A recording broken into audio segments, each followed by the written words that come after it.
जैसे पूज्य श्री राधा बाबा गीता वाटिका में थे, वहीं एक पास की बूढ़ी माई थी, चली जाती और सोहनी लगा जाती रोज।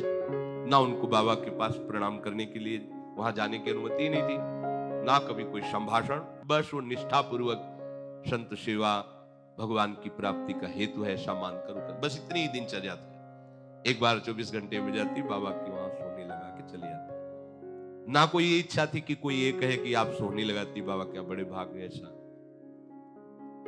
ये मत समझो कि संतों की दृष्टि आप तक नहीं पहुंच रही है। जैसे सर्वात्मा भगवान सर्वत्र विराजमान है, तो संत भी उन्हीं सर्वात्मा भगवान में तदात्म हुए हैं, तो उनको सब पता होता है जो इस कोटि के महापुरुष होते हैं। बाबा ने एक दिन देखा 2-3 दिन से माई नहीं आ रही थी, वो माई सोनी लगाने नहीं आ रही, कभी बात नहीं की थी उसकी बाबा ने, कभी मिले नहीं थे वो। अब बाबा वो तो बीमार है इसलिए नहीं आ पाए। बाबा ने कहा अच्छा चलो मुझे ले चलो वहां ले चलो। समीप गए तो मरणासन स्थिति में थी, वयोवृद्धा थी। बाबा गए से मस्तक पर हाथ रख के बोले माई तुम्हें कुछ दिखाई दे रहा है? हाँ हाँ। राधा श्याम सुंदर सामने खड़े। बोले हाँ बस इनको देख। अमोघस्य, थोड़ी सी राई के समान सेवा का फल श्यामा श्याम की प्राप्ति। पर अंदर से वो केवल इसी बात के आश्रित थी, कृपालु है, संत है, हमारा मंगल हो जाएगा, किसी से कहना नहीं, बस उतनी सोहनी लगा के चले।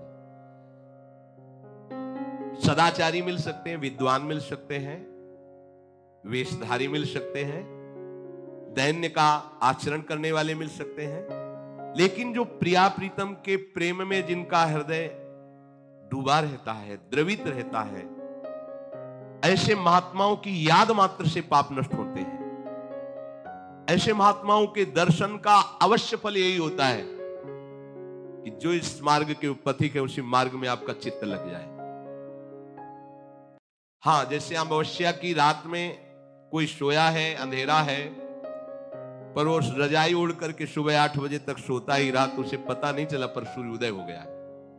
ऐसे ही बिना किसी कारण के महात्मा का तुम्हें संग मिल गया, कुछ सेवा बन गई, या उनका सत्संग सुना, या उनकी बात सुनी, और आपके हृदय में आया कि हो भाग्य हमारे, आज तो आज संत दर्शन हुआ। बस ये इतनी ही बात तुम्हारे हृदय में भले ही अनुभव न कराओ कि तुम्हें क्या मिला है, पर एक दिन तुम्हारे हृदय में सूर्य की तरह प्रकाश होगा और तुम जान जाओगे कि ये उन महापुरुष के दर्शन का फल हुआ कि आज हमारी भागवती की स्थिति बढ़ती चली जा रही है। जैसे कोई धनी पुरुष किसी दरिद्र के नाम अपना अरबों की संपत्ति ट्रांसफर करा दे और उसको पता नहीं चला और वो भीख मांगता घूम रहा है 1-1 रुपए, पर जिस समय उसको ये कोई बता देगा, पता चल जाएगा, उसी समय वो अरबपति हो जाएगा क्योंकि ट्रांसफर हो गया है। ऐसे ही भगवत प्रेमी महात्मा की कृपा दृष्टि जिस पर हो गई, तो वो भजन संपत्ति के बल से एक बिल्कुल साधारण स्थिति से असाधारण स्थिति में पहुंच जाएगा। आपको लगेगा कल तो ये गलियों में ऐसे ही डोलता नजर आ रहा था, आज ये कैसे ऐसे हो गया? हाँ, महापुरुषों ने अपनी संपत्ति ट्रांसफर कर दी, उनके हृदय को प्रकाशित कर दिया। भगवत प्रेमी महापुरुष का अज्ञात में भी संग हो जाए तो पाप उसे बांध नहीं सकता, अज्ञान उसके हृदय में रह नहीं सकता, प्रेम रूपी परम निधि उसके हृदय में जागृत हो ही जाएगी। अब इस बात का पता उसे कब लगे ये हरि जाने। जैसे सोते हुए पुरुष की आंख 8 बजे खुली तो उसको लगा आप प्रकाश, माने प्रकाश तो पहले ही हो गया था, तुम सोते रहे। इसीलिए महत्संगस्तु दुर्लभो अगम्यो अमोघस्य लभ्यतेपि तत्कृपयैव। भगवान की कृपा से ही ऐसे महापुरुष का संग मिलता है। ऐसे संत का मिलन केवल हरि कृपा से होता है, दूसरा कोई उपाय नहीं, खोजने पर नहीं मिलते। हरि से प्रार्थना करो, वो भेज देंगे या बुला लेंगे, दोनों बातें हैं। आपके समीप बुला लेंगे या आपको उनके समीप भेज देंगे। केवल हरि ही जानते हैं कि उनका कौन किस कोटि का भक्त है, इसलिए हम खोज करेंगे तो धोखा हो सकता है। हम सीधे हरि से प्रार्थना करें कि मुझे आप अपने प्रेमी जन का संग दीजिए। प्रहलाद जी ने भी मांगा, ध्रुव जी ने भी मांगा, बड़े बड़े महापुरुषों ने भी मांगा, भगवान से मांगा। साक्षात भगवान खड़े हैं, उनसे कह रहे अपने प्रेमियों का मुझे संग दीजिए। भगवत कृपा से भगवत प्रेमी महात्मा का संग और भगवत प्रेमी महात्मा की कृपा से भगवान में प्रेम, ये है क्रम। श्री कृष्ण कृपा से उद्धव का गोपी जनों की शरण में आना और गोपी जनों की कृपा से श्री कृष्ण प्रेम में उद्धव का मतवाला हो जाना। तस्मिस् तज्जने भेदा भावात, क्योंकि प्रभु और उनके भक्त में भेद का अभाव है, अर्थात जो इस कोटि का महात्मा है वो साक्षात भगवान ही है। वो भगवान का साक्षात स्वरूप हो गया है। देखने में पंचभूत बाहर से दिखाई देते हैं, अंदर से केवल एकमात्र भगवान ही है। न मन है, न बुद्धि है, न चित्त है, न अहंकार है, न इंद्रियां है, ये सब भगवत स्वरूप हो गई है। जो प्रभु के चिंतन में मगन रहता है, प्रभु सबसे पहले उसके हृदय में आके विराजमान हो जाते हैं। वो प्रभु का हृदय बन जाता है, प्रभु उसके हृदय बन जाते हैं। साधो हृदयम मयि हम साधु नाम हृदयम त्वहम मदन्यते न जानन्ति ना हम तेभ्यो मनागपि। ये भजन करने वाले मेरे हृदय हो जाते हैं और मैं उनका हृदय हो जाता हूं। अब एक हृदय हो गया तो भगवान की मन की बात क्या है, वो उनके हृदय में आ रही है। वे मेरे सिवा और किसी को नहीं जानते, मैं उन्हें छोड़कर किसी को नहीं जानता। ये बोलो, सर्वज्ञ भगवान क्या बोल रहे हैं? ये वो मेरे सिवा किसी को नहीं जानते तो मैं भी उनके सिवा किसी को नहीं जानता। ये बड़ी बात है। हम प्रभु के सिवा किसी को ना जाने, ये तो बात ठीक है, क्योंकि सब प्रभु के स्वरूप है। सर्वज्ञ प्रभु कह रहे मैं उसके सिवा किसी को नहीं जानता। फिर ये था माम प्रपद्यन्ते तास्तथे, इतना प्यार करते हैं कि प्रभु के हृदय में वो बसा रहता है। जैसे भक्त के हृदय में भगवान, ऐसे प्रभु के हृदय में वो भक्त। तदेव साध्यताम तदेव साध्यताम। देवर्षि नारद जी कहते हैं भगवत प्राप्ति के लिए एक ही चाह करो कि भगवत प्रेमी महात्मा का संग मिल जाए और वो कभी छूटे ना, और उनकी आज्ञा के अनुसार हम चले। उन महत्संग की ही साधना करो, उन्हीं की साधना करो। साधना करो इस बात की कि मुझे महात्मा मिल जाए। तदेव साध्यताम तदेव साध्यताम। साधना करो, भजन करके प्रार्थना करो प्रभु से कि आपके प्रेमी जन का संग हो जाए। भगवत प्रेम की प्राप्ति बिना भगवत प्रेमी महात्मा के हो ही नहीं सकती। रे मन रसकन संग बिन रंचन उपजय प्रेम।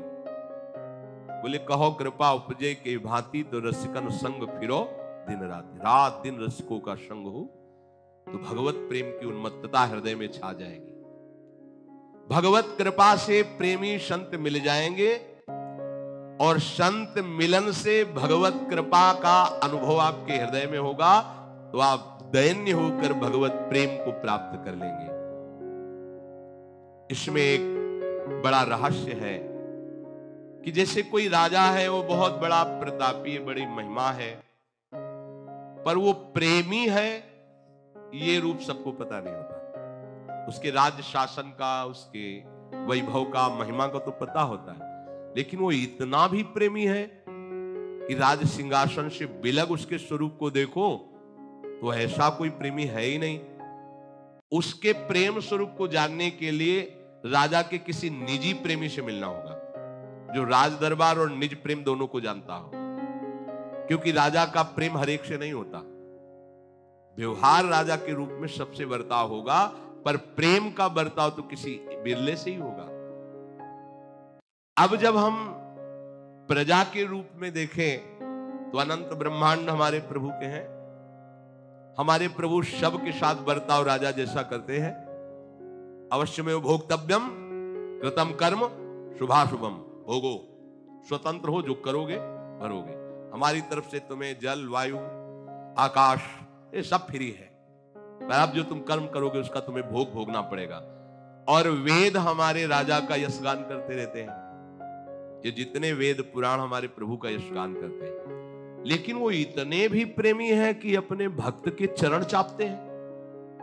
इतने भी प्रेमी हैं कि वो अपने भक्त के पीछे पीछे डोलते हैं। ये बात सबकी समझ में नहीं आती। ये वेद भी नहीं पहचान पाए हैं इस स्वरूप को। इसको तो कोई प्रेमी जन, इसीलिए ब्रज की लीला बड़ी गरिष्ठ लीला कही गई है। जहां वेद नेति नेति कहते हैं, ताई अहीर की छोहरियां छछियावर छाछ में नाच नचावे, ये प्रेमी स्वरूप है। ये किसी प्रेमी से ही पता चलेगा, वेद से नहीं। यहां तो वेदान्नपि सन्न्यस्ति सावच्छिन्न अनुरागम लभते, जो वेद का भी पूर्णतया त्याग कर देता है वह अखंड प्रेम को प्राप्त होता है। प्रभु का प्रेम गुह्य रहस्य है। इस प्रेम राज्य में प्रवेश प्रभु से नहीं होगा, प्रभु के जनों से होगा। ये बात गूढ़ रहस्य है। उद्धव जी प्रभु के समीप प्रेमी नहीं हुए, पर प्रेमी गोपियों के समीप हुए तो उद्धव जी प्रेमी हो गए। ये गूढ़ रहस्य है। बिना भगवत प्रेमी महात्मा के कोई भगवत प्रेम को प्राप्त नहीं कर सकता। साधना करके महामहिम भगवान की महिमा से मोक्ष को प्राप्त हो सकता है, कल्याण हो सकता है, कामनाओं की पूर्ति हो सकती है, पर बिना भगवत प्रेमी महात्मा के कोई प्रेम प्राप्त नहीं कर सकता। अपने प्रेम का रहस्य प्रभु स्वयं नहीं बताते।